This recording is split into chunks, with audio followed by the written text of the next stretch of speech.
Be ready. 15 seconds.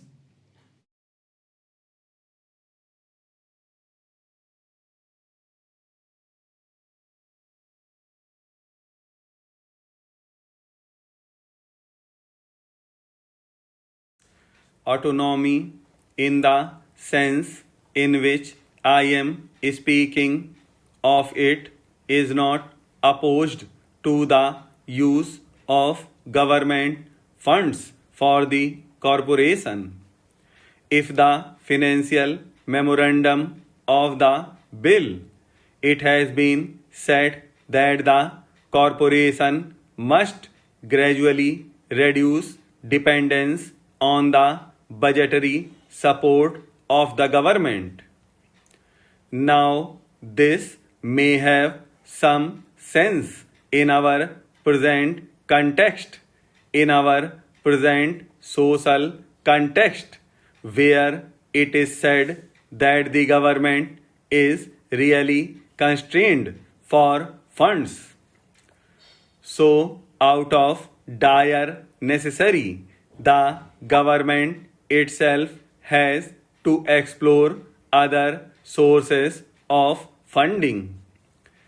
Thus, we find that while we think that education should be completely in the public sector, it should be subsidized completely by the government.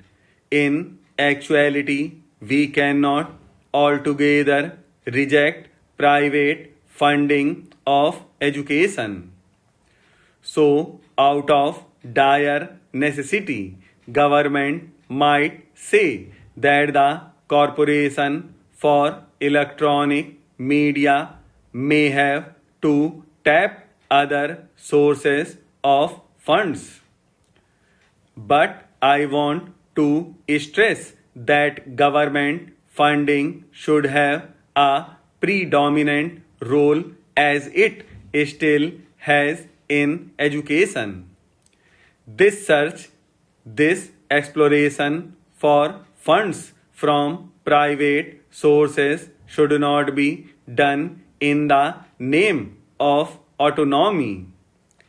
In other words, it should not be said simply if government funding is taken away, then there will be more autonomy. After all, government money is public money. If the government abdicates its responsibility of supplying certain basic public services to the people, then what will ensue is not autonomy but a complete slavery to big business and to the multinationals in our country. So, we do not want the government to abdicate its responsibility so far as this very important public service is concerned. It is not a sector which is meant to generate profit. It means to be a public service. There is a saying in English that he who pays the piper calls the tune. This is not an attitude which should be taken in regard to government funding of electronic media. Government is supposed to have control over media because it is supplying funds. This should not be the attitude. Rather, the government supplies funds because it has a certain responsibility, and in order to fulfill this responsibility, it is supplying funds. This is why we feel that certain constitutional guarantees, certain constitutional ideals have to be accepted by this corporation as well. This is why we have suggested that lines 30, 31 on page 9, where it is said that corporation must not advocate any opinion or ideology of its own should be dropped. Of course, our nation does have a certain ideology of its own, democratic, secular, social ideology, and that must be propagated. So, one of the amendments that we have brought forward is to preserve the preeminence of government funding. It has been mentioned by the earlier speaker that at present the outlay of the government is rupees 463.45 crores. The gross amount of money coming from commercial advertisements is rupees 230 crores.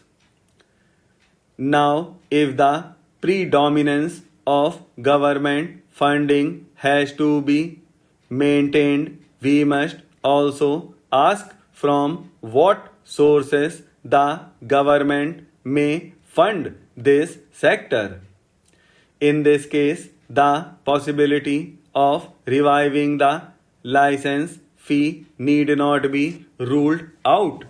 We can consider graded licensing for radio, a certain degree of license fee for black and white television set. The maximum license fee may be there for color television sets, but this has to be seriously considered. And there must not only be a limiting of time from commercial advertisements but also a limiting of funds. We have said that the maximum funds which the government can take from commercial advertisements must be specified in the rules. Also, as far as time is concerned, the time given to commercial advertisements must be limited, and this delimitation must be done not only in the totality of the time available but also segmentally. Because while we find that if we take the totality of program time, really the time taken by commercial advertisements is not very good. Yet at certain peak hours we find that the rate of commercial advertisements rise even up to 20 to 25%. That is why we have suggested that time should be limited both in the totality and segmentally. Thirdly, the programs which are to sponsored by the commercial advertisers should not be completely under the control of the sponsors. In other words, these commercial companies have their own ideas of what is saleable. The corporation should not give in their idea of what is easily saleable. Educational and informative programs made independently must also be sponsored. Again, there is an overwhelming number of advertisements of consumer goods. Advertisements of consumer goods affecting only a very small minority of our population. Such advertisements should be curtailed. Of course, the programs which emphasizes the diversity of our national culture also must be sponsored. The corporation should, of course, have the final say in these matters, but there is a but here. The corporation also, as an autonomous body, may not be able to retain its autonomy. It may also give in to certain external influences.